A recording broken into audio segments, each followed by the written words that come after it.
children. For my baby. Rub my seasoning. My name is Brad, and I'm a conservative Republican. Last summer, I happened to come across a video on the internet about the World Trade Center collapse on September 11th. As a kind of demolition hobbyist, I downloaded it and watched it. The title was Painful Deceptions by a guy called Eric Hufschmidt. The video made me angry.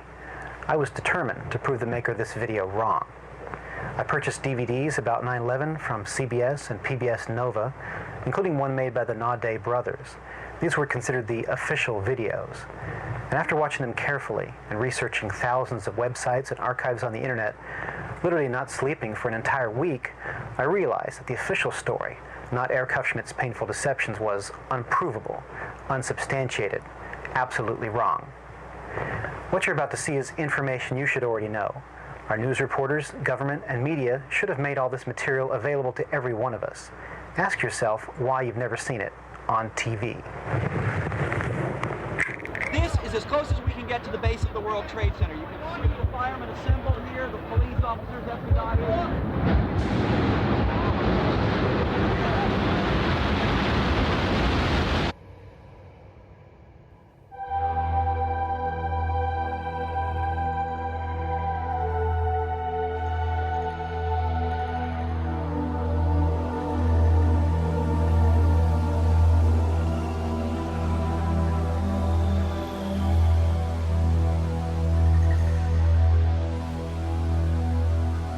On September 11th, we learned that 4 passenger planes were hijacked and taken radically off course.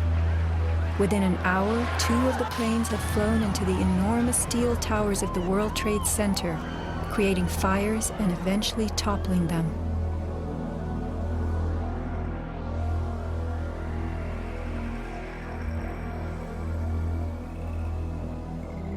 Dazed by the news, the American public soon believed the fires in the towers had burned so hot they caused the steel frames of the buildings to give way.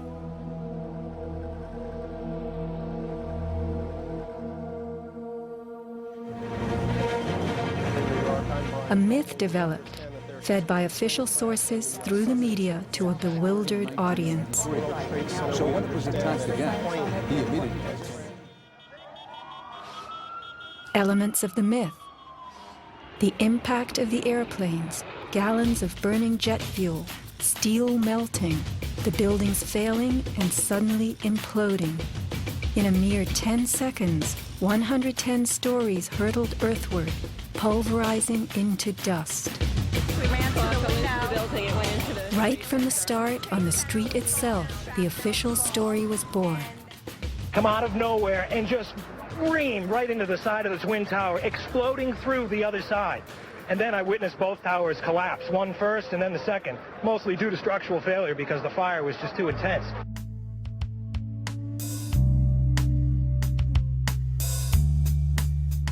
The myth bled into the FEMA report and was echoed by the experts.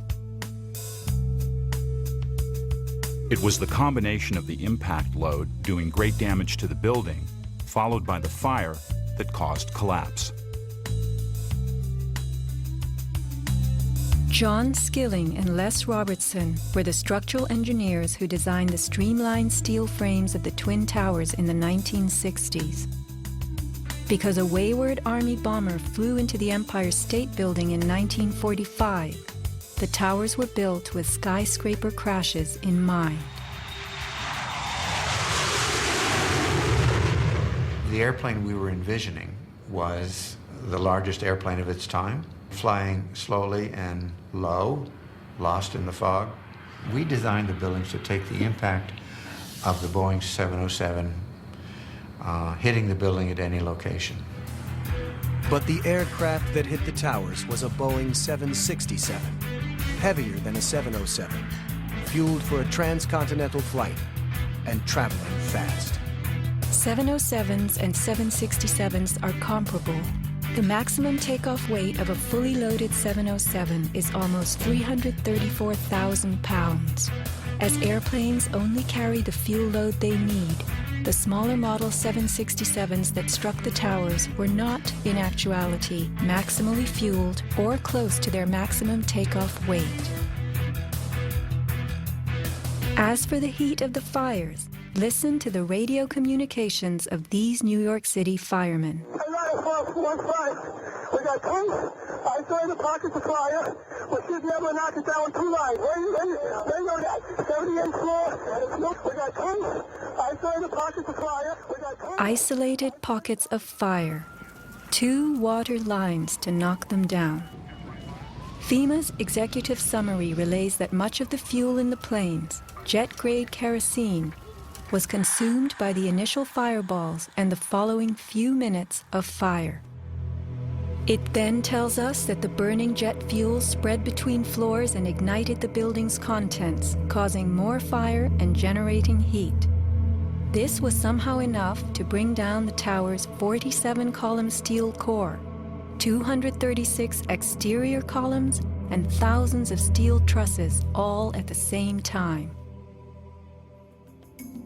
Watch the towers smoking in the aftermath of the plane strikes.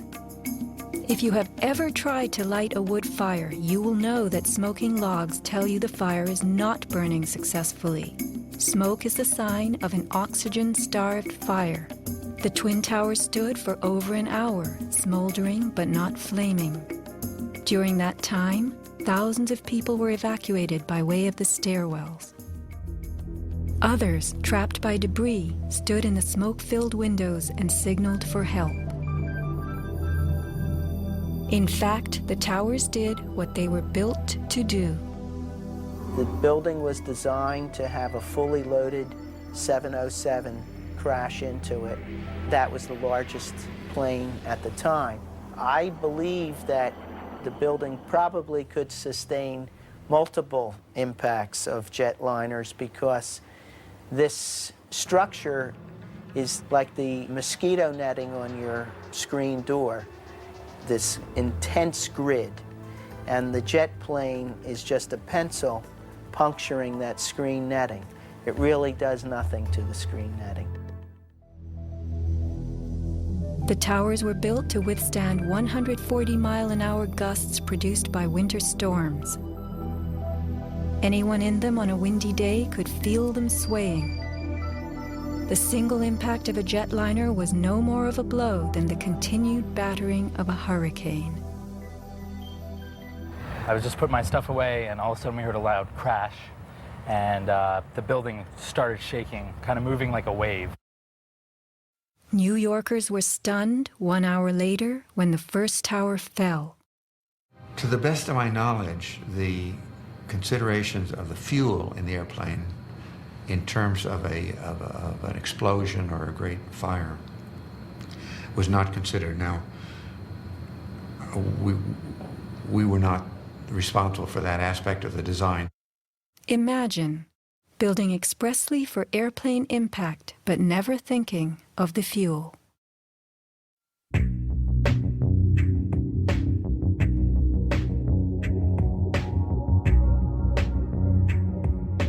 Never before in the history of the world has a steel building collapsed due to fire. I have not seen, until recently, a protected steel structure that has collapsed in a fire. True infernos have raged hot and long in steel-framed buildings, but not one of the buildings ever came down. In 1975, the World Trade Center's North Tower suffered a nighttime fire that flamed for 3 hours, spreading vertically from floor to floor. It burned twice as long as the fires of 9/11 without even a hint of a building collapse.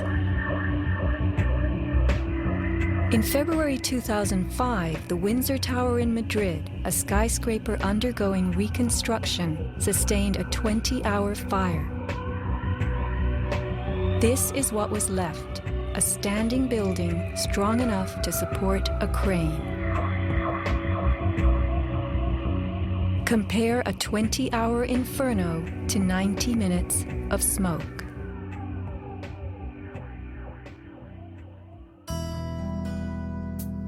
Why are buildings made of steel? Strong, light, and flexible steel frames offer many advantages over wood and concrete, especially where skyscrapers are concerned. Steel makes big buildings relatively light, with tremendous load-bearing capacity.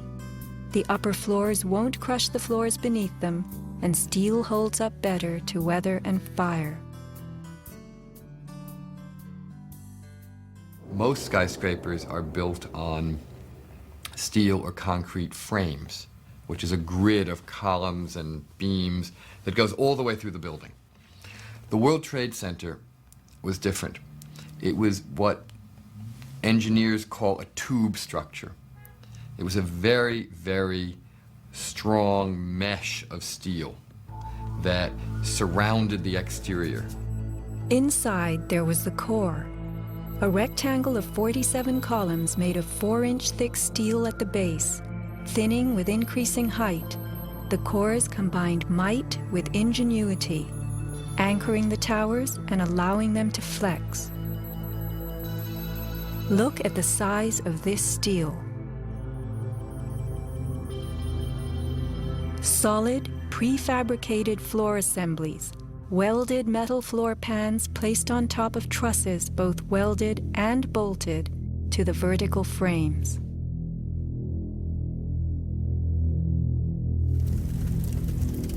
The story we were told. This rock-like steel grid gave way because fire warped the trusses, causing the bolts to fail. As the trusses sagged and fell, the floors dropped with them. In its 2002 documentary, Why the Towers Fell, PBS creates a video model. Once the trusses fail, the floors they were holding cascade down with a force too great to be withstood. The result is what's called a progressive collapse, as each floor pancakes down onto the one below. What remains standing? The tall, indestructible core. Why does PBS fail to explain the complete disappearance of the Twin Towers' cores?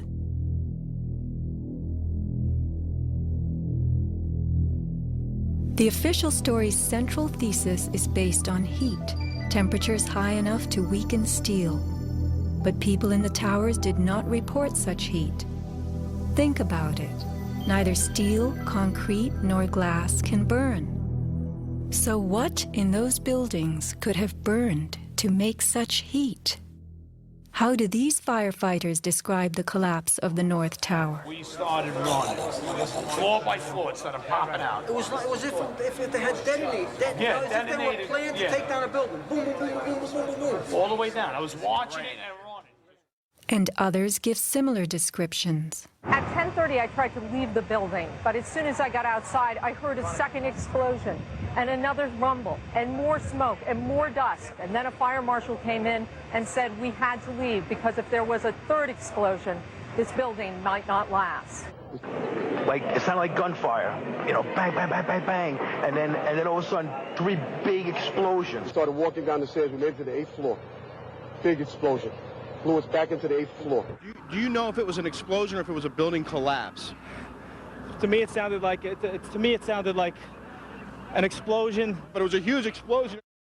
Chief Albert Turry told me that he was here after the events that took place this morning. He tried to get his men out as quickly as he could, but he said that there was another explosion which took place. And then an hour after, there was another explosion in one of the towers here. So according to his theory, he thinks that there were actually devices that were planted in the building. Reports of bombs in the buildings, explosions. A CBS reporter to Dan Rather. But I was coming toward the World Trade Center looking for CBS crews and asked a firefighter if he saw any. All of a sudden, there was a roll, an explosion, and we could see coming at us a ball of flame stories high. Listen to the sound of a large explosion right before the South Tower begins to fall. This is as close as we can get to the base of the World Trade Center. You can see the firemen assembled here, the police officers, everybody.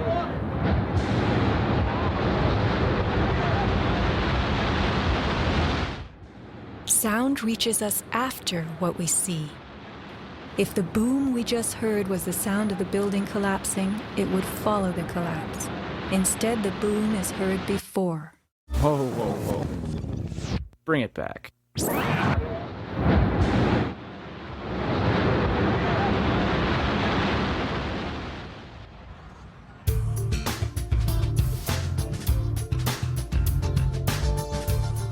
Let's consider the characteristics of steel. Steel is an alloy of iron containing added carbon for flexibility, workability, and strength. In the days of old, blacksmiths heated iron till it was red and pounded it for hours to form it. Horseshoes, knife blades, and plowshares were typical creations. Steel was introduced in the mid-1800s, and by the end of the century, with the advent of the blast furnace, found widespread commercial use. A blast furnace is known as a controlled environment. High temperatures are reached as oxygen is pumped into a closed space. How and when does steel melt? Steel melts at temperatures of 2750 degrees Fahrenheit and above, attained only in a blast furnace or when a powerful incendiary such as thermite is used. Steel or any substance that is burned will never become hotter than the temperature of the fire or heat applied to it. An open-air hydrocarbon fire reaches a maximal temperature of some 1200 degrees Fahrenheit in a dirty or uncontrolled burn, characterized by red-orange flames. Red-orange flames are what we saw on September 11th. Even the fireball caused by the plane strike was red-orange.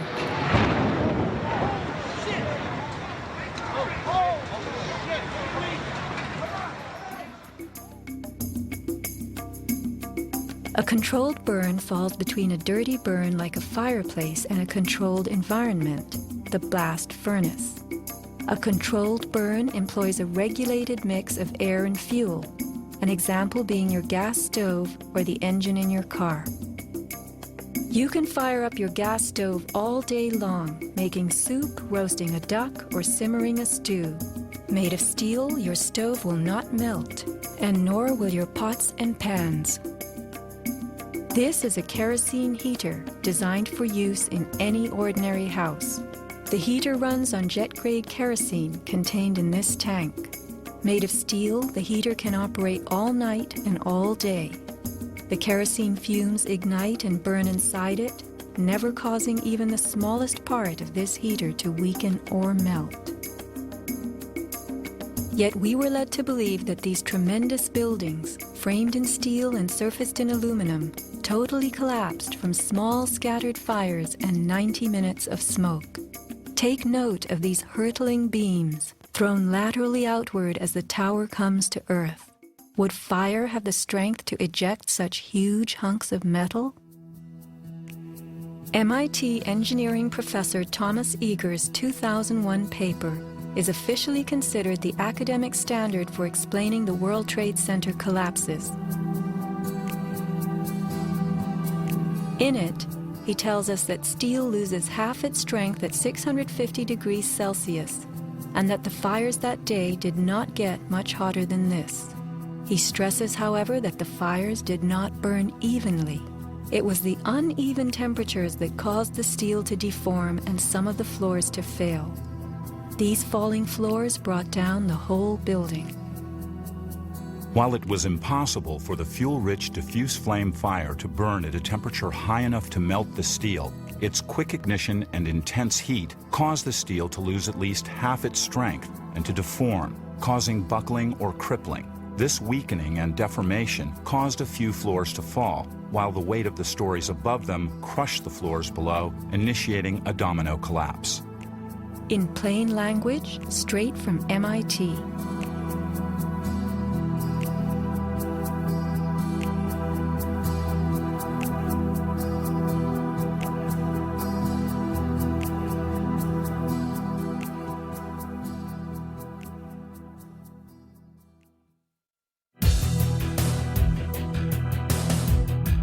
What do falling buildings look like?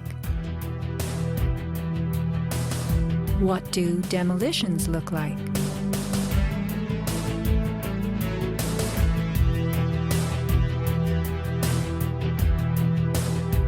We are seeing typical implosions, characterized by gutting a building's base and then pulling it into itself.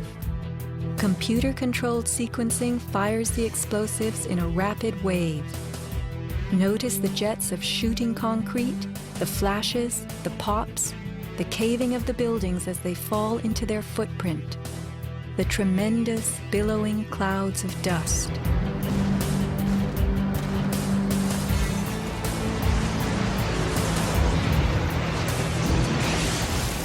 Now let's look at the collapse of the Twin Towers.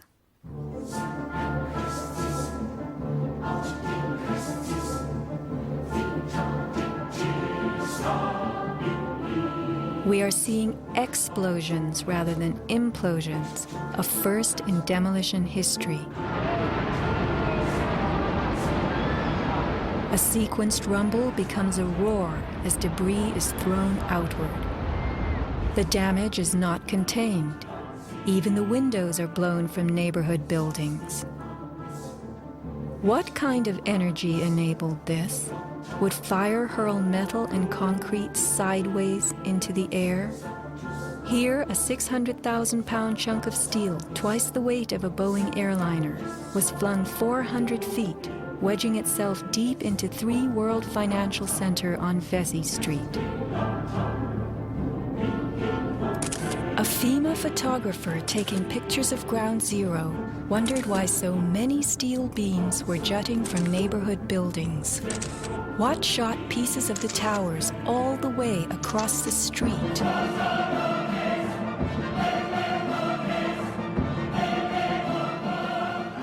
In April 2006, New Yorkers were distressed to learn that bone fragments, human remains from 9/11, had been found on the roof of the nearby Deutsche Bank building. And how, in God's name, did those fragments get there? It surprised me that there was still bone fragments or human remains that had not been discovered. How is it possible that after 5 years they're finally looking on the rooftops of the Deutsche building? I mean, that's crazy. And bone fragments less than a centimeter long. How could they be so small? So much to be explained. Why did the South Tower fall first when it was the second tower to be hit? Watch the top of Tower 2 leaning outward, about to topple. Then, suddenly, it disintegrates in midair. What causes this giant slab of steel and concrete to turn into dust before our eyes?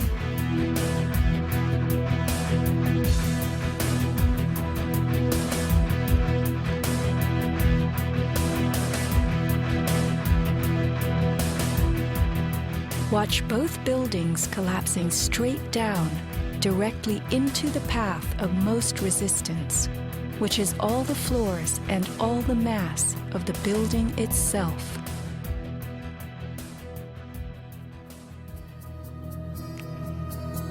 The World Trade Center towers came down in approximately 10 seconds. Seismic data from Columbia University puts the North Tower collapse at about 8 seconds and the South Tower at approximately 10. Lynn Simpson, a survivor from the 89th floor of the North Tower, describes the site. And I saw the Trade Center literally collapse in upon itself floor by floor by floor, and it took seconds for it to happen. It was a massive building, and it just pancaked. 10 seconds. These are 110-story buildings coming to Earth at free fall speed, the rate at which an object drops through air. The lower floors would need to give way completely as the floors above them fell. Can a person walk through a closed door as quickly and smoothly as one that is open? A 10-second collapse means the upper floors encountered no resistance from the undamaged floors beneath them. Watch the demolition wave rushing straight down.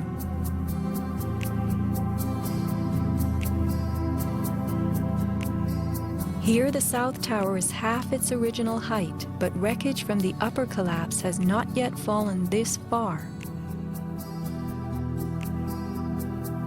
We are watching a demolition moving faster than gravity itself, a building bursting into powder from top to bottom.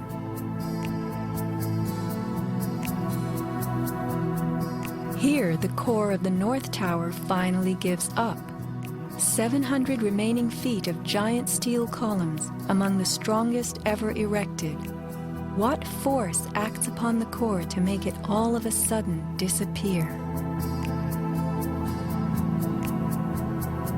Eric Hufschmid, author of the book Painful Questions, is a metal-cutting software engineer. The floors of the World Trade Center towers were on three-dimensional mesh of steel beams. You have to keep in mind now the floor is about an acre in size. There are thousands of joints all over it. In order for the floor to fall down, thousands of joints would have to break simultaneously. And then if you look at the speed at which this came down, less than 10 seconds, you blink your eye and thousands of joints just popped somehow. The only way you can explain that is with explosives. They had to have had explosives placed all over the floors at the primary joints. And then that would explain how all of the joints broke at such a rapid rate. The debris was crashing from one floor to the next. Debris cannot crash through steel and concrete floors as fast as it falls through the air. And there was no slowing. Explosives had to be breaking the joints ahead of the falling rubble, which is why the top half starts off collapsing slowly and then it starts picking up speed. This is a pancake collapse. Why don't we see piles of floors at ground zero?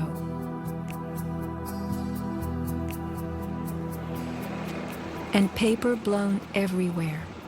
Wouldn't a pancake collapse have trapped the contents inside? What blew this paper all over New York? If you were to drop a billiard ball from the top of the Twin Towers, it would hit the ground in just over 9 seconds, the average time it took for the towers to fall. Helped by gravity and falling through air, the ball will gain speed. The calculation for a pure pancake collapse of 110 stories, with each floor pulverizing to get out of the way, is 96 seconds. In the real world, with the floors creating resistance, a pancake collapse would lose speed. Never would it gain speed.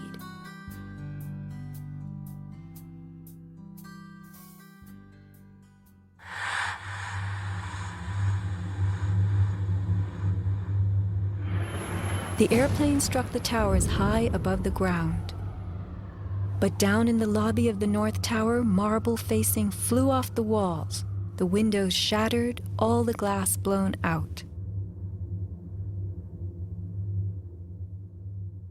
Right away, a guy from the Port Authority told him the damage was somewhere above the 78th floor. But all you had to do was look around. It was obvious. Something had happened right there in the lobby. You just saw that all the windows were blown out. The lobby looked like the plane hit the lobby. Like the plane hit the lobby. What caused so much wreckage in the lobby?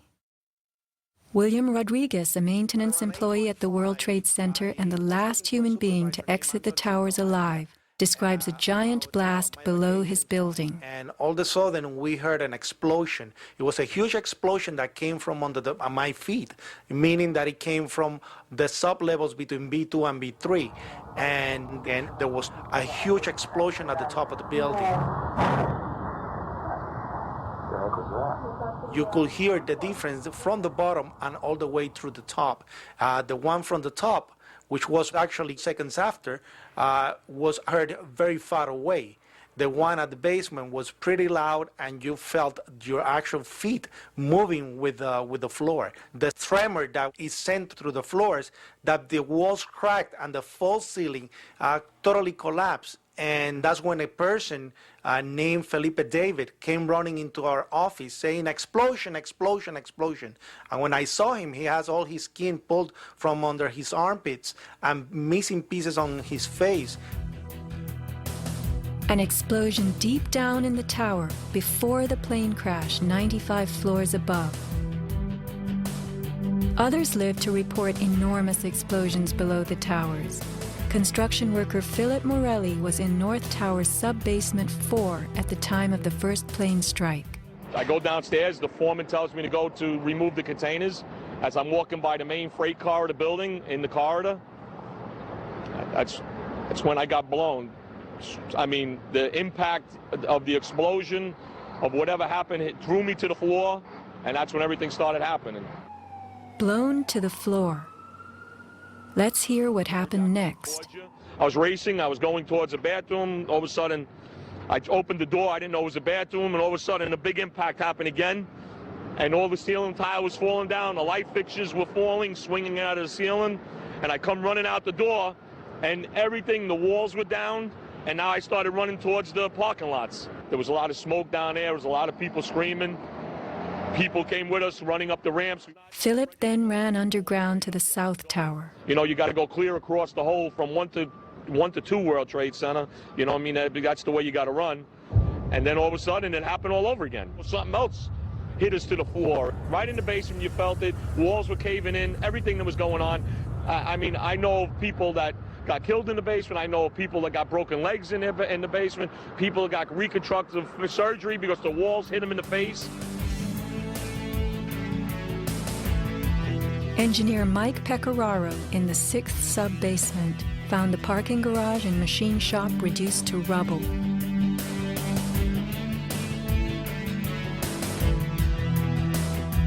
Rescue firemen and civilians spoke of hearing explosions throughout the towers.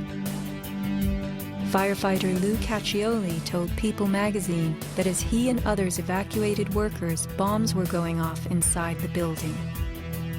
Explosions stalled elevators and filled entire floors with smoke and debris. An eyewitness who said there was an explosion on floor 7-8. 7-8. To dispatch, we've just had another explosion. Warren Street because of the secondary explosion. We've got numerous people covered with dust from the secondary explosion. And we got another explosion on the tower, 1013 down 2 has had a major explosion and what appears to be a complete collapse surrounding the entire area. Who's involved in the secondary explosion?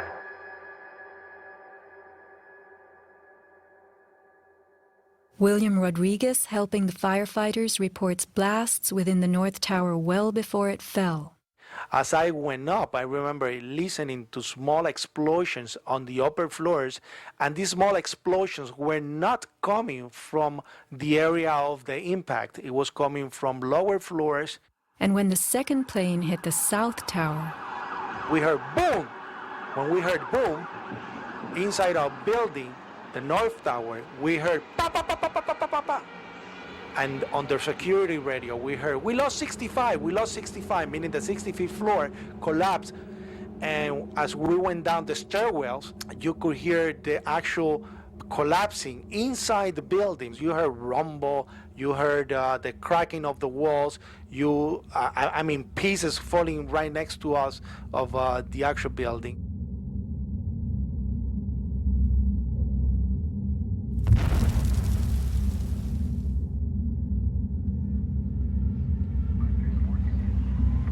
what happened at the base of the towers just before they came down? Smoke appeared at street level.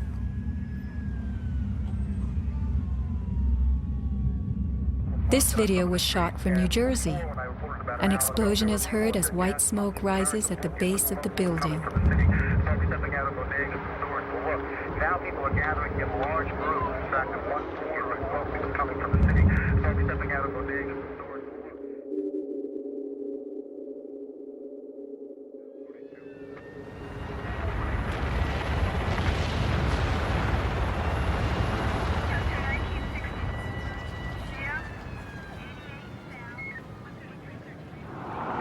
Watch the camera shake on its tripod as a large energy source rocks the ground.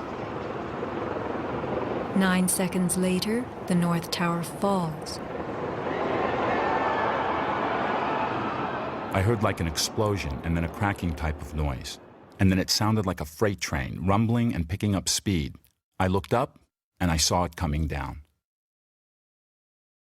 As I came out of the North Tower, everything started trembling under my feet like an earthquake. The only thing I saw was a fire truck. I ran towards the fire truck and slid right under, when the building started to collapse right on top of the fire truck.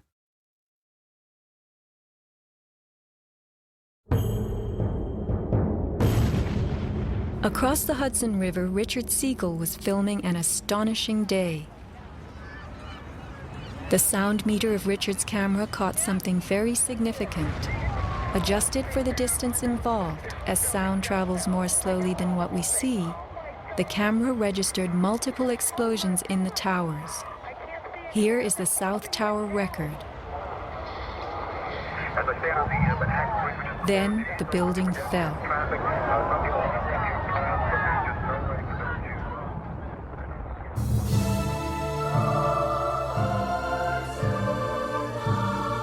Let's look carefully at the collapse itself. Notice the puffs of concrete issuing from the sides of the building well ahead of the collapse wave.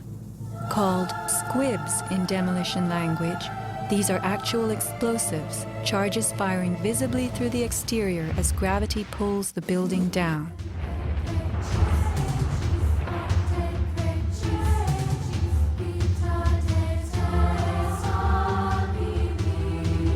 Here are more.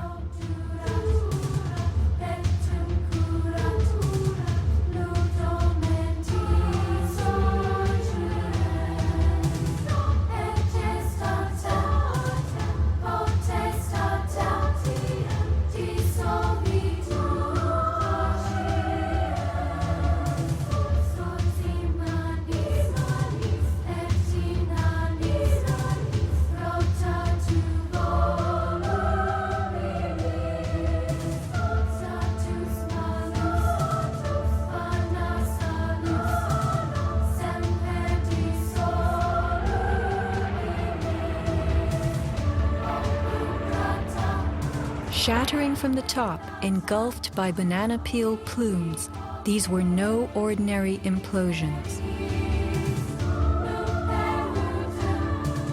The Twin Towers each consisted of 3 multi-story buildings set on top of one another. To sustain the weight of so many floors, the sky lobbies had to be extra heavily reinforced. Watch a big squib coming from the sky lobby band.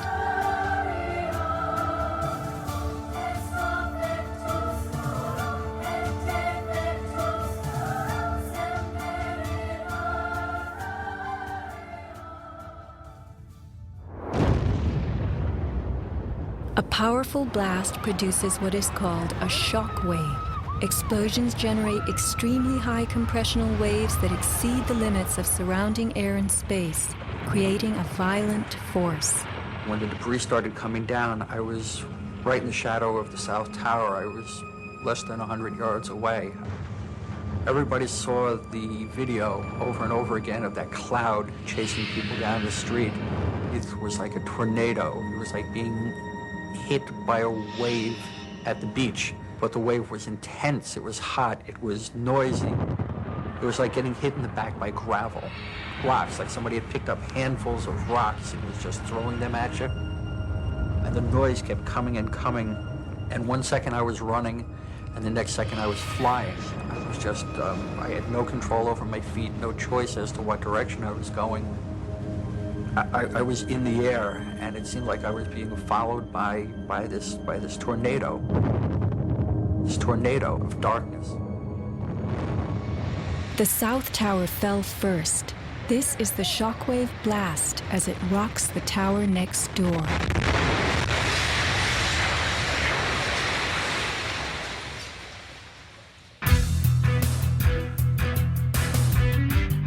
As the buildings fell, they darkened Manhattan, filling the air with billowing clouds of dust and ash.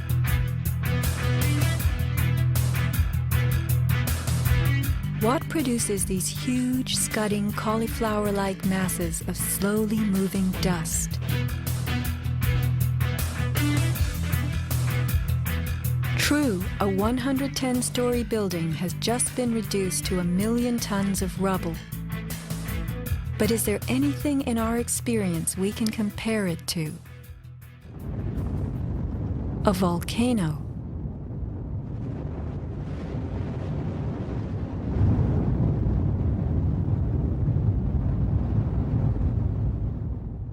The U.S. Geological Survey website provides us with a definition of a pyroclastic flow as a ground-hugging avalanche of hot gas and debris. The rising gas chimney is clearly visible in this photo of the North Tower implosion with pyroclastic flows between buildings. The cauliflower shape of the debris clouds is a telltale sign of pyroclastic flows generated by massive explosions typical of volcanic eruptions and controlled demolitions. That is the second building that has gone down.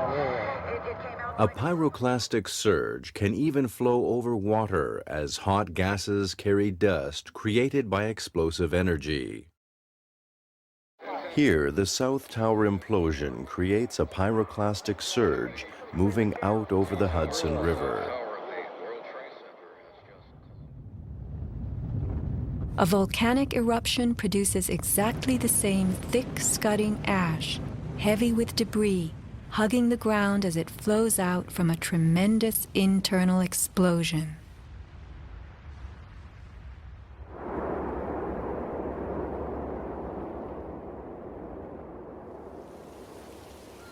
On the southern tip of Manhattan, surrounded by water, huge retaining walls were built below the World Trade Center to hold back the ocean and Hudson River.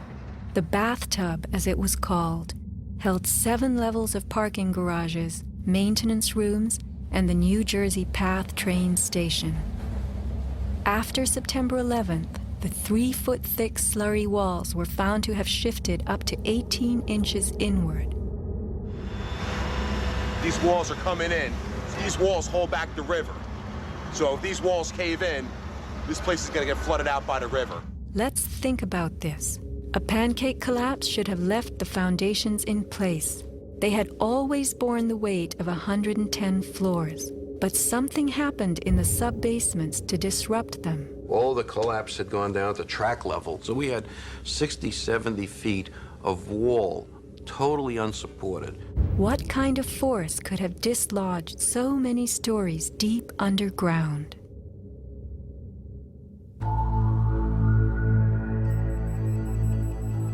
The pile itself seemed to have a life of its own. It spewed fire when we dug into it. The ground continued to burn. Les Robertson publicly reported that 3 weeks after the collapse, live fires burned and molten metal still flowed underground. You see how this debris is still smoking? That's from the fires that are still burning. 8 weeks later, we still got fires burning. Steel-toed boots is one of the biggest things. Out still on the rubble, it's still, I believe, 1,100 degrees. The guy's boots just melt within a few hours. In November 2005, physics professor Stephen Jones of Brigham Young University published a 25-page treatise on the collapse of the Twin Towers and Building 7, applying the laws of physics to the official story. From an interview on MSNBC. As we read in the FEMA report, it says here, and I put this in my paper, of course, the best hypothesis, which is the only one they looked at, fire, has only a low probability of occurrence. Further investigation, analyses are needed to resolve this issue, and Professor, I agree with that. I am sorry that we are out of time, and I'm not sure that you've one other thing I want to mention about... Okay, if you can hit it, okay, with it quickly. all right. Okay, here we go. Molten metal in the basements of all 3 buildings. Right. And yet all scientists now reasonably agree that the fires were not sufficiently hot to melt the steel. So what is this molten metal? It's a direct evidence for the use of high-temperature explosives such as thermite. Thermite produces molten iron as an end product. Okay. We appreciate your coming on, even if I don't understand your theories. We appreciate you trying to explain them. Thanks. Professor Jones barely got in his mention of thermite. An incendiary used by the military, thermite is a compound of iron oxide and aluminum, which when ignited sustains an extreme heat reaction, creating molten iron. In just 2 seconds, thermite can reach temperatures over 4,500 degrees Fahrenheit, quite enough to liquefy steel. This is thermite melting the engine of a car. We know that open-air fires cannot burn hot enough to melt steel, but metal had melted at the base of the towers. The second product of a thermite reaction is aluminum oxide, visible as white smoke. Was thermite used in conjunction with explosives on September 11th?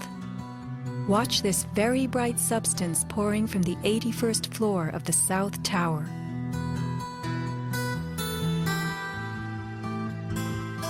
And white smoke appeared at the base of the building. Would this be aluminum oxide, the byproduct of a thermite reaction? Appendix C of the FEMA report describes sulfur residues on the World Trade Center steel. The New York Times called this the deepest mystery of all. Sulfur slightly lowers the melting point of iron, and iron oxide and iron sulfide had formed on the surface of the structural steel. Sulfur used with thermite is called thermate, producing even faster results.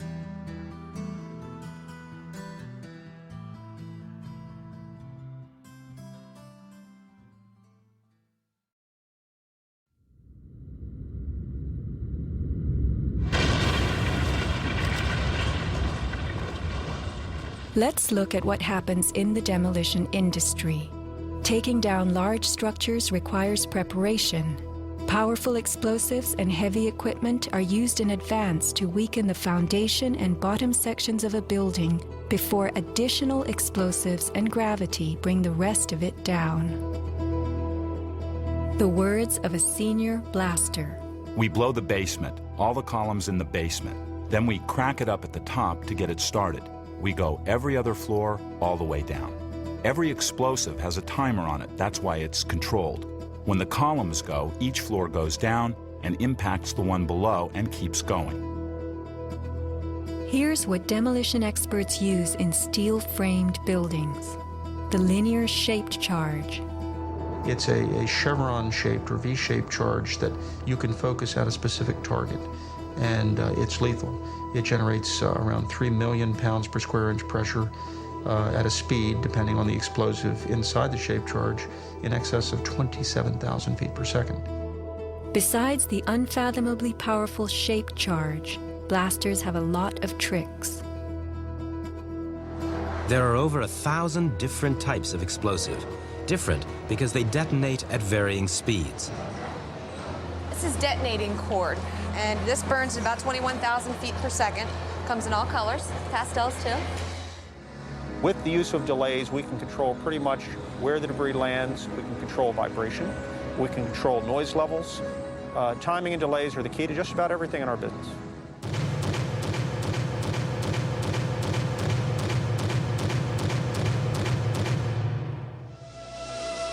And what is the result?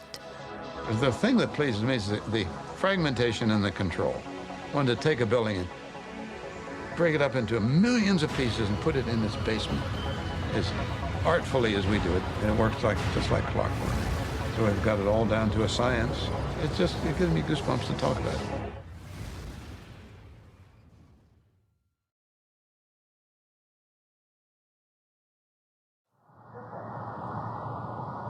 Were the underground explosions intended to blow out the Twin Towers' basements, followed by blasts heard inside the buildings of shaped charges slicing the core? Because of the secondary explosion, we've got numerous people covered with dust from the secondary explosion. Demolition pre-weakening usually takes place well in advance of the final blast, but at the World Trade Center, critical prep work might have had to occur in a very compressed time frame in the panicked aftermath of the plane strikes.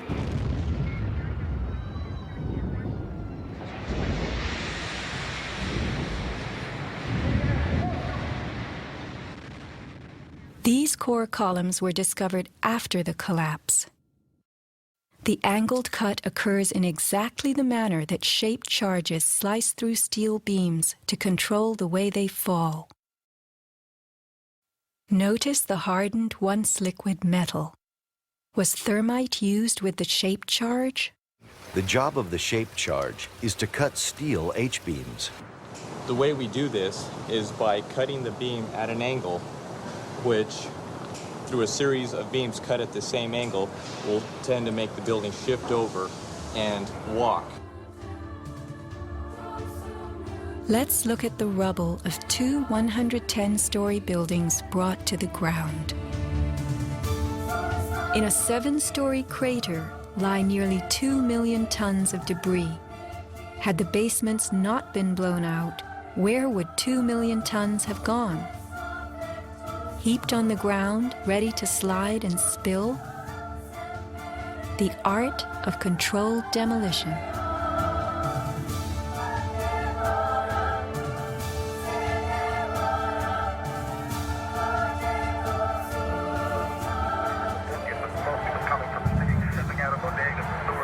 Remember the pre-collapse and mid-collapse explosions caught by Richard Siegel's camera on the Jersey Shore? Were these the blasts that took out the core and upper basements? Just before the final crumble, a mind-boggling sequence of computer-controlled delays that blew the exoskeleton, pulverized the concrete, to bring the whole structure rolling to the ground.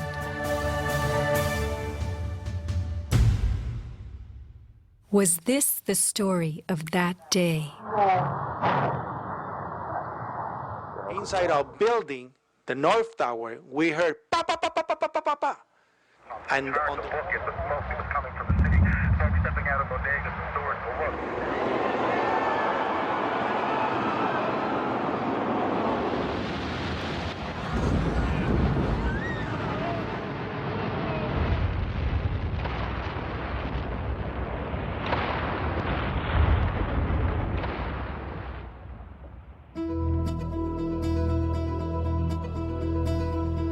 Some people appear to have known the imminent future on that fateful day.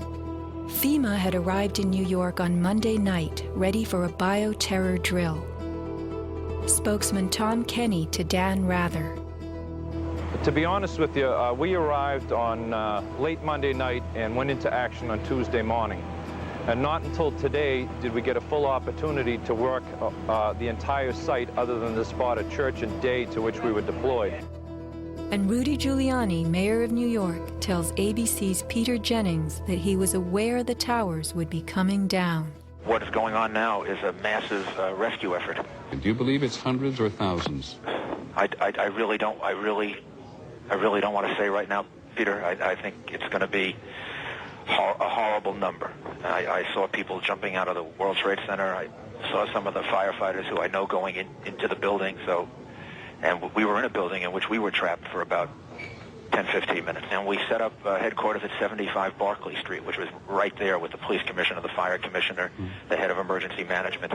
And we were operating out of there when we were told that the World Trade Center was going to collapse. The World Trade Center was going to collapse. It was going to collapse. It was going to collapse.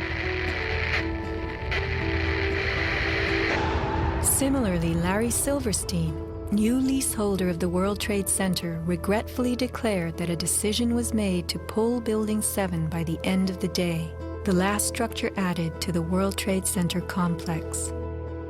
Let's hear Mr. Silverstein's actual words, delivered for our benefit in the 2002 PBS documentary America Rebuilds. I remember getting a call from the fire department commander telling me that they were not sure they were going to be able to contain the fire. And I said, we've had such terrible loss of life. Maybe the smartest thing to do is pull it. And they made that decision to pull, and then we watched the building collapse.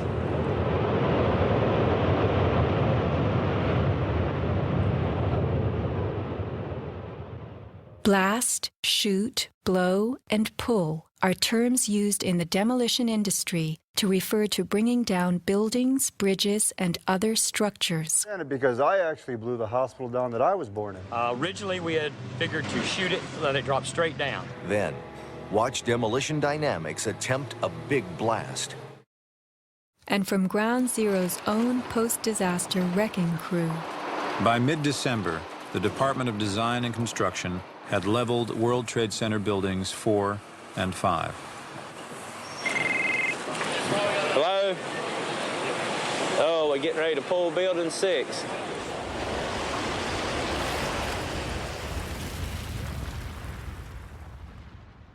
Silverstein, a commercial real estate tycoon with international political connections, acquired a 99-year lease on the World Trade Center complex in the spring of 2001. Throughout the summer, he reworked the insurance policies on his new property, making sure that it was covered for acts of terrorism. Explicit in the lease agreement was Silverstein's right to rebuild the complex if it were destroyed. After 9/11, Mr. Silverstein fought his insurers in court to obtain double his policy limits for the destruction of his property, maintaining that the double hijacking constituted 2 disasters caused by terrorists, not just one.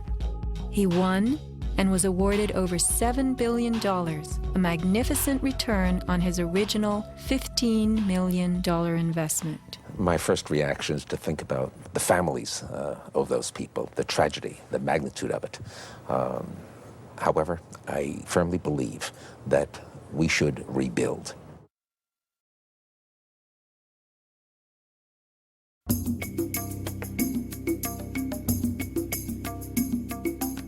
Just in the last few seconds, another building, building number 7, one of the buildings in support of the World Trade Center towers, has collapsed. World Trade 7, functioning as the command center for the complex, housed giant diesel backup and oxygen systems, the mayor's protected emergency bunker, and offices for the CIA, Secret Service, Department of Defense, and Securities and Exchange Commission.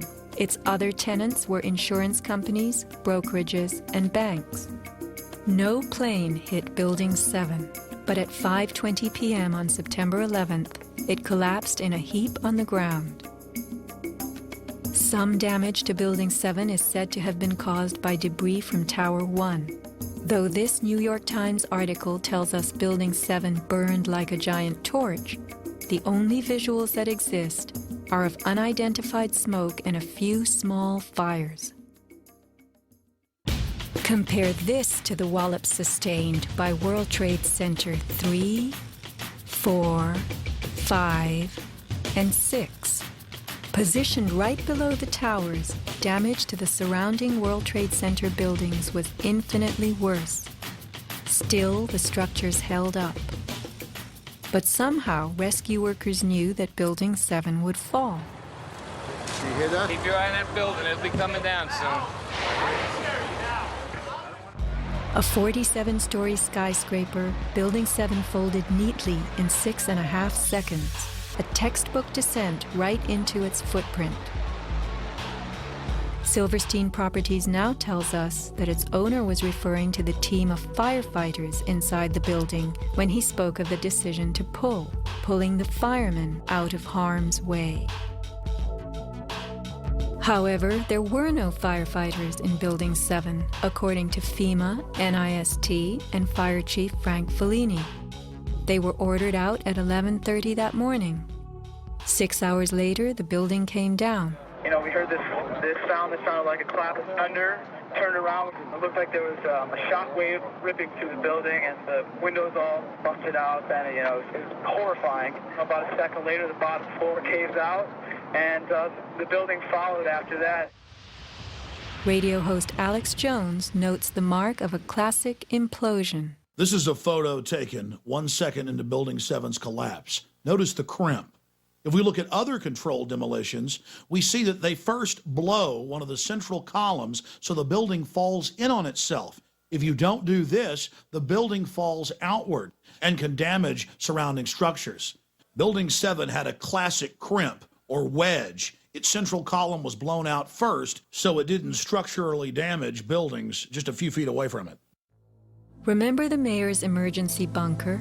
Ensconced on the 23rd floor of Building 7, it was retrofitted with superglass, water, oxygen, and its own generator. But Mayor Giuliani chose to find emergency shelter elsewhere on September 11th. Why Building 7? Even the media and its experts were confused.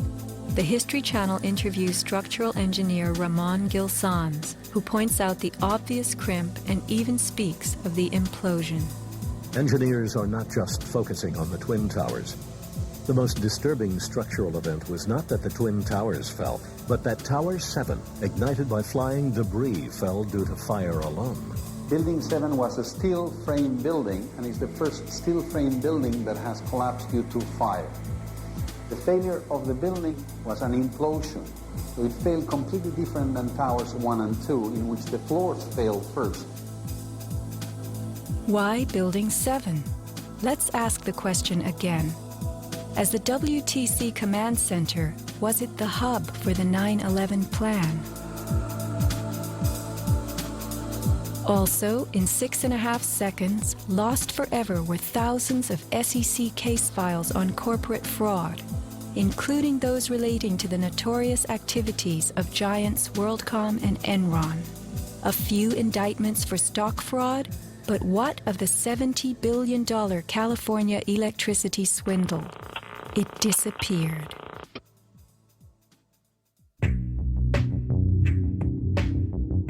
No one died in the collapse of Building 7.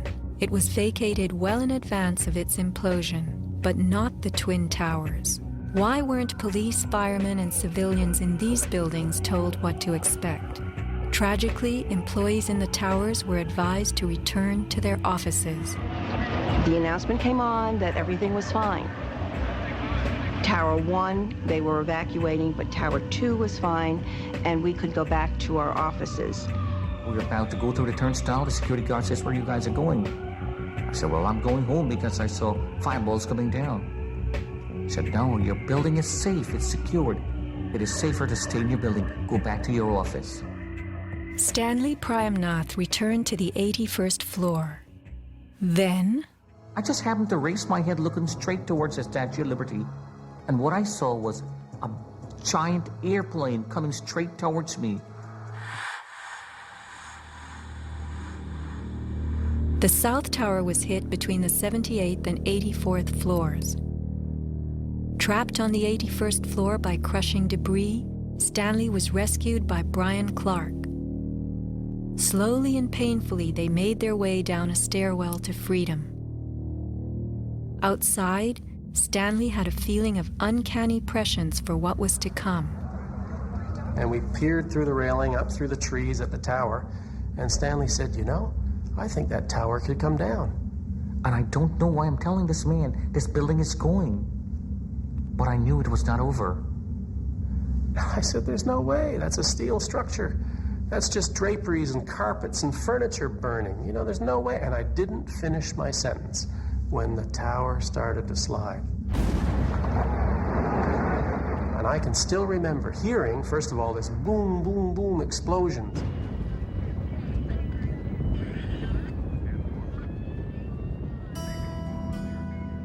Not all were blessed with intuition or foresight. Joseph Milanowicz reached his son Greg by cell phone. Greg at that time, I could tell by his voice, was scared. He said to me, "Dad, can you get in touch with someone and tell them that there's about 20 of us on the northeast corner of the 93rd floor." Greg had been about to leave the South Tower after the North Tower was attacked, but was told it was safer to return to his desk. A couple of times he said, "Why did I listen? Why did I listen?" Who was a director in the company that provided electronic security for the World Trade Center and Washington's Dulles Airport, both involved in September 11th? None other than the president's younger brother. From 1996 to 2000, Securacom installed what was referred to as a new security system at the World Trade Center. Wirt D. Walker III, a cousin of the Bush brothers, was CEO of Securacom from 1999 until 2002. Interestingly, these facts have not been made public. Was it only a security system that was added during those years, or was it also the wiring for a long-awaited plan? Scott Forbes, an IT specialist in a firm that had leased space in the South Tower since its erection, reported an unprecedented power down in his building for almost the whole weekend prior to 9/11. We were notified 3 weeks in advance of the power down by the Port Authority. That was relatively short notice to plan to shut down all of our banking systems. It was a big deal. It was unprecedented. We had a data center on the 97th floor, so our originating servers were all there. During that weekend, the power down meant that there was no security. The doors were all open, basically. And also the security video cameras were all off. But they were guys in overalls carrying huge toolboxes and reels of cables walking around the building on that weekend. Employees were notified that internet cables were being upgraded. But who were the strange workmen, and what were they really doing? All the power was shut down. If there was a power down, that meant that everything was gone in terms of security, in terms of access to the building. So anybody could have gone there and do any kind of setup. Having worked overtime to get his company's servers back up, Scott took the day off on September 11th. As he watched the towers collapse from New Jersey that morning, he was sure this had been the purpose of the mysterious weekend work. Scott notified many authorities, including the 9/11 Commission, about the unusual and lengthy power outage, but was ignored. Ben Fountain of Fireman's Fund spoke of unusual evacuations ordered at the Twin Towers during the weeks before September 11th. Others reported that the security alert was inexplicably lifted 5 days prior and bomb-sniffing dogs were removed. What would the dogs have discovered had they remained on duty?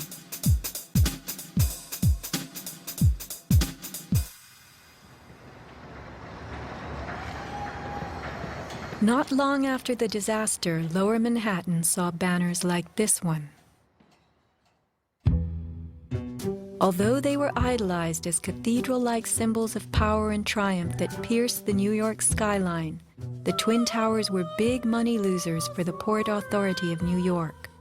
They cost millions a year to equip with the basics: electricity, water, heat, air conditioning, sewage, and even oxygen, being airtight. As modern communications connected traders from all corners of the globe, tenancy in the Twin Towers continued to drop. The towers presented another problem. Decades ago, their steel beams had been sprayed with fireproof asbestos, a cancer-causing material banned from use in building in the mid-1980s.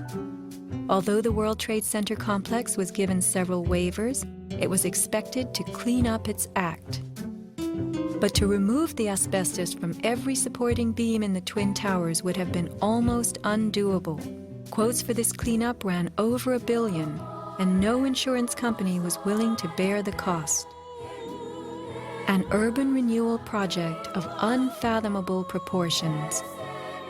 Given the tower's issues and problems, September 11th proved an unexpected bonanza. The Trade Center was built in the 1960s to revive a rundown area of New York, and 40 years later, urban renewal could again take place. 2 white elephants were removed, and a brand new complex is in the works. The full height of the new Freedom Tower will soar to 1,776 feet.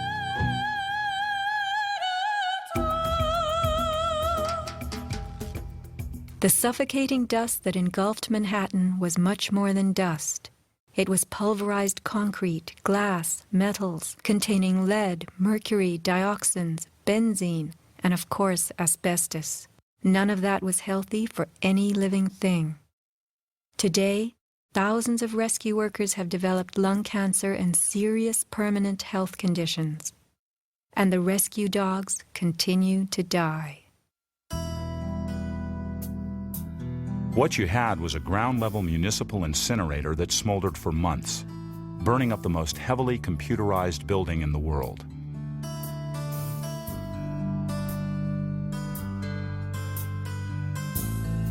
Patients have had black paste coming out of their pores. They have reported bowel movements that are blue or green and have smelled like smoke, despite the fact that they have not been at a fire scene for months. Only 3 days after September 11th, Washington instructed the EPA to declare Manhattan safe and reopen Wall Street, though the air remained toxic. A federal judge is blasting the former head of the Environmental Protection Agency for telling New Yorkers it was safe to return to their homes and offices near Ground Zero soon after the 9/11 attacks. The judge called Christine Todd Whitman's actions, quote, conscience shocking, and refused to grant her immunity. It was documented that the White House ordered EPA to tell these lies, to downplay the seriousness of the environmental hazards. In addition, 9/11 first responders who have fallen ill and applied for aid have been denied.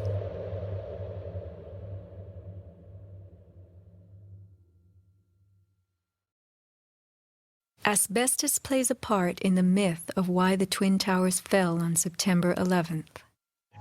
The steel had been sprayed with a lightweight fireproof foam, which, while cheaper, was much less adhesive. The New York Times has reported that the foam fell off easily, and the Port Authority had been fixing and replacing missing sections in the months before September 11th. But even if the fireproofing had been perfectly applied, the impact of the plane crashing into the North Tower was so powerful, it simply blew most of it off, allowing the fire to attack the steel beneath. Once the planes hit, whatever condition it was in before the fact, made no difference because an impact would knock it off and the fire would have devastating effects on the steel. One good smack from a jet plane and the puffs of asbestos are all blown off the steel. Would a few hundred doors slamming do the same thing? Here, the History Channel tells us how, due to poor fireproofing, flames swept through the pockets between floors.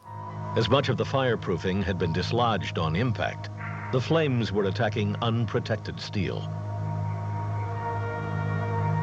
When steel is not protected, the strength reduces very fast.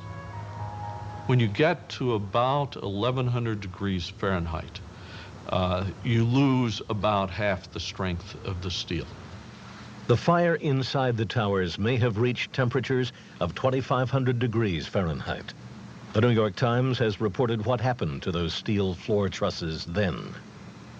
The steel did heat up and it became softer and softer, almost like licorice. And eventually, all the steel had been weakened in this zone.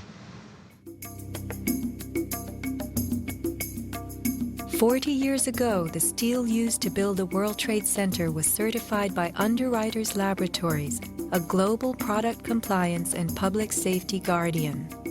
Let's hear a lone voice that spoke out from this enormous company. My name is Kevin Ryan, and I'm formerly a manager at Underwriters Laboratories. I was fired from my job 5 days after sending a letter to a government scientist at the NIST, questioning the report that the NIST had recently released in October of 2004. I wrote this letter because I had serious questions about what I saw in the report. Those questions went back to September of 2001 when UL's CEO came to our location in South Bend. He told our entire staff that the World Trade Center steel had been certified by UL, and he said that we should be proud of how long the buildings had stood. Over the next 2 years, I did some research and found some very disturbing facts, including that the steel had been disposed of in an unprecedented manner. Once I discovered those facts, I sent a written question to UL CEO asking him about these things and what he was doing to protect our reputation as a company. He replied in writing to me that UL did, in fact, test the steel. He talked about the quality of the sample and how well it had performed in the tests. And he said that our company had tested the steel and that it had done beautifully. After that, he asked me to be patient and wait for the NIST report because UL was working closely with them. I saw this report in October of 2004, and in November, I sent my letter to NIST asking for clarification. I felt it was an obligation on my part to ask the questions, since no one else seemed to care to. After the 1993 bombing, the fireproofing in both buildings was updated considerably. But when you look at the NIST report, you don't see any testing that showed that a 767 would widely dislodge the fireproofing under any impact, let alone so far from the point of impact. So now we've been left with a new theory that is not really a theory at all, but only a collection of vague statements. The NIST report represents what can really only be called anti-science. They started with their conclusions and worked their way back to some leading hypotheses. When the results of the physical tests showed that the temperatures were far too low to soften steel, and that the floors could not have collapsed, and that the fireproofing could not have been widely dislodged, the NIST ignored these results and built a black box computer model that no one can argue with and that would spit out the right answers.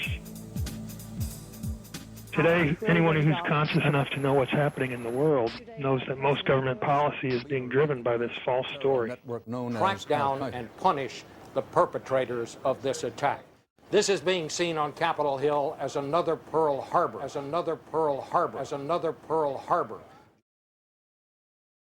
The steel in dragon-like lengths and contortions spoke for itself. Bent, deformed, without cracks. I found it hard to believe that it actually bent because of the size of it and how there's no cracks in the iron. It bent without almost a single crack in it. It takes thousands of degrees to bend steel like this. Typically you'd have buckling and tearing on the tension side, but there's no buckling at all. There's no buckling at all. Here is the meteorite, molten iron fused with concrete. And architects, engineers, people who work with steel, welders have just never seen the level of destruction and the level of deformation of this material in our lives. It is true that heat expands steel. In a fire, steel members may swell and bend slightly. But this, how could these huge tangles have been created? The steel below the towers had melted at many thousands of degrees.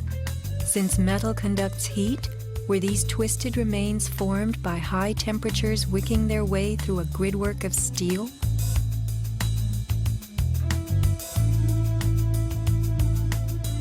Explosives also deform steel. As they fire, gas pushes outward. The force of the gas can easily bend a large steel column.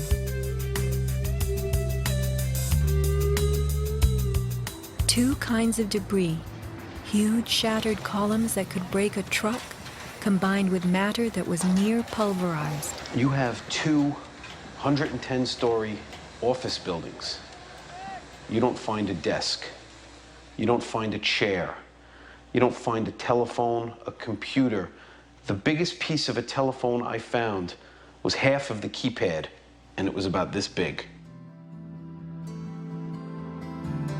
In 1886, 4 gold miners lost their lives in an underground explosion. The bodies of these 4 men were brought to the surface in one barrel. The biggest piece recovered was part of a foot. September 11th left over 1,100 bodies unaccounted for. At Ground Zero, this was found inside a length of steel. And before they sealed this up with the sheetrock and all the building materials on the interior face, the workers would sometimes put beer cans, and the newspaper that we found, the New York Times paper, we found in a similar spot to this.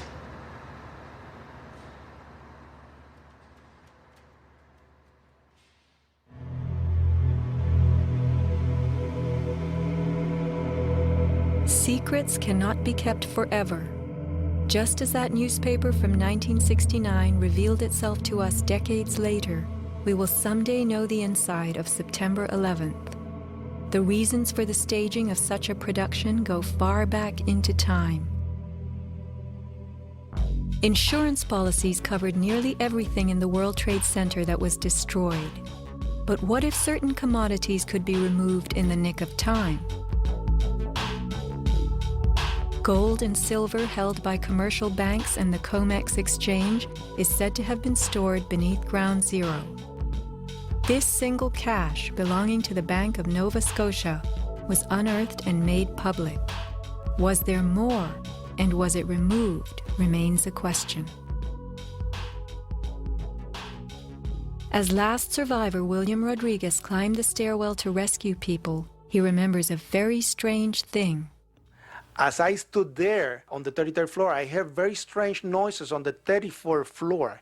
Now, the 34th floor was an empty floor, a floor that did not have any kind of walls, or it was a construction floor. It was totally hollowed out. There was nothing there, and I heard very heavy equipment being moved around, and it sounded like dumpsters with metal wheels being moved around, and I got scared because I knew it was an empty floor. Nobody was supposed to be there. As a matter of fact, not even the elevators stopped there. You have to have a special access key to open the door on the 34th floor. So to find that there were strange noises there, and I continue actually bypassing that floor because I didn't dare to open the door on the 34th floor. Something told William Rodriguez not to mess with the 34th floor. I got scared. Yet William Rodriguez was not a man who was scared that day.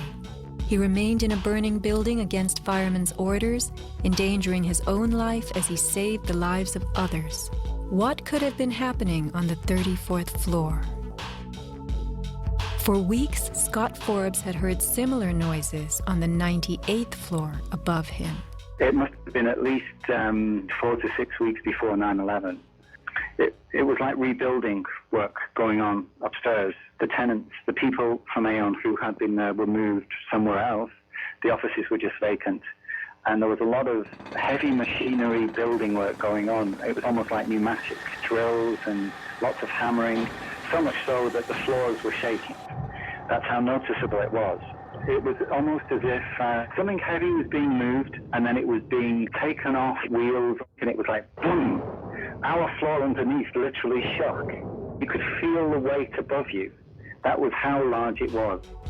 On one occasion, I opened the door to see what was going on, being nosy. When I opened the door, the whole office space was empty. There was nothing there at all. It was quite bizarre because it was just empty. Completely empty, barren, nothing, zero. Not even cables hanging from the ceiling, but there'd been these heavy noises and vibrations up above. It was really strange. And the noticeable dust in the building the week before.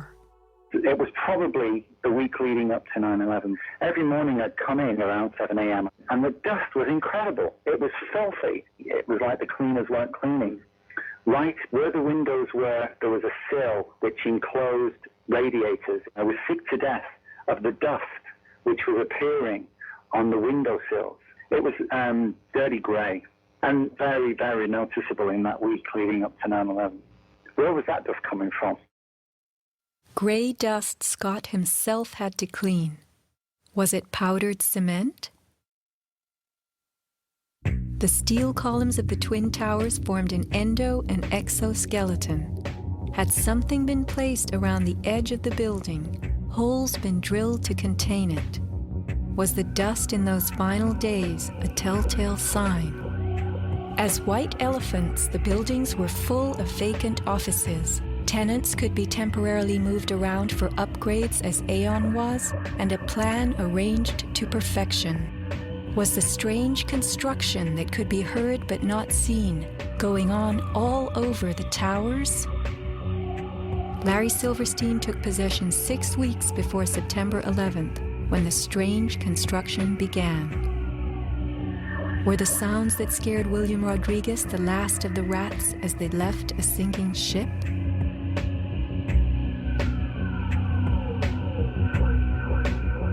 By taking a day off, Scott Forbes saved his life. This woman was not so fortunate. She is 9/11's Iphigenia, calling soundlessly to people who could not help her. Christopher Hanley, trapped with 100 people on the 106th floor of Tower 1. Fire Department 408, where's the fire? Yeah, hi. I'm on the 106th floor of the World Trade Center. We just had an explosion up here. What building are you in, sir? 1 or 2? 1 World Trade. All right. Yeah, there's smoke, and we got about 100 people up here. Sit tight. Do not leave, okay? There's a fire or an explosion or something in the building. All right? I want you to stay where you are. Yes. Kevin Cosgrove, trapped on the 105th floor of the South Tower. We There's smoke right there, 105, 2 power. It's really bad. It's black. It's iron. My wife thinks I'm all right. I called her and said I was leaving the building. I was fine, and bang. Two, 3 of us, 2 broken windows. Oh, God!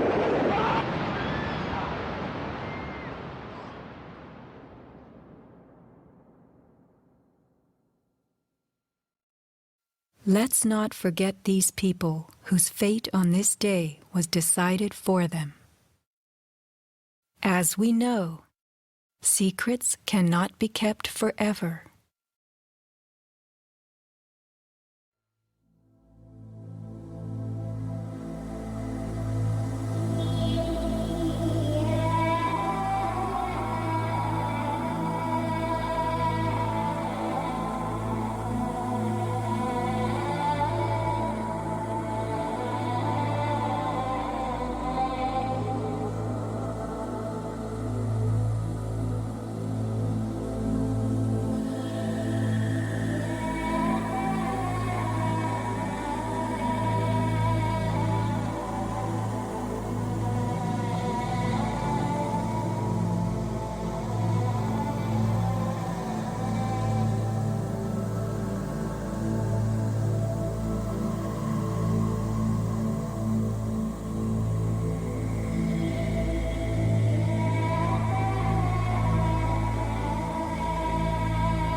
When I reach the place I'm going, I will surely know my way, and I will turn and look inside me and bid farewell to one more day.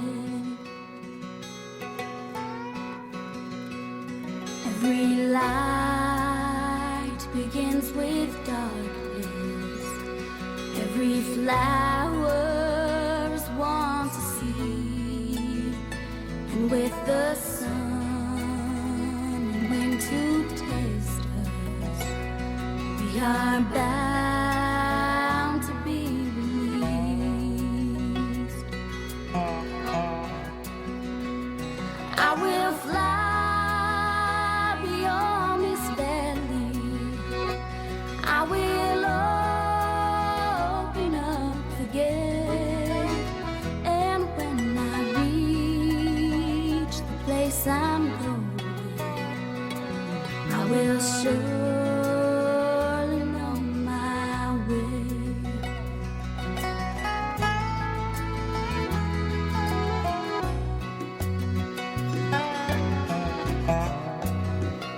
We have hands to hold our sorrow.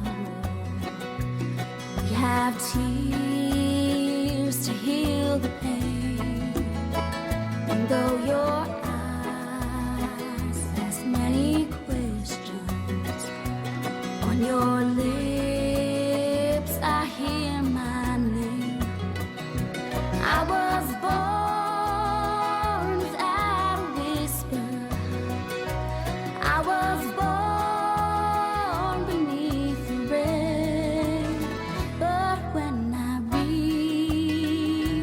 place I'm going, I will surely know my way. I will surely know my way.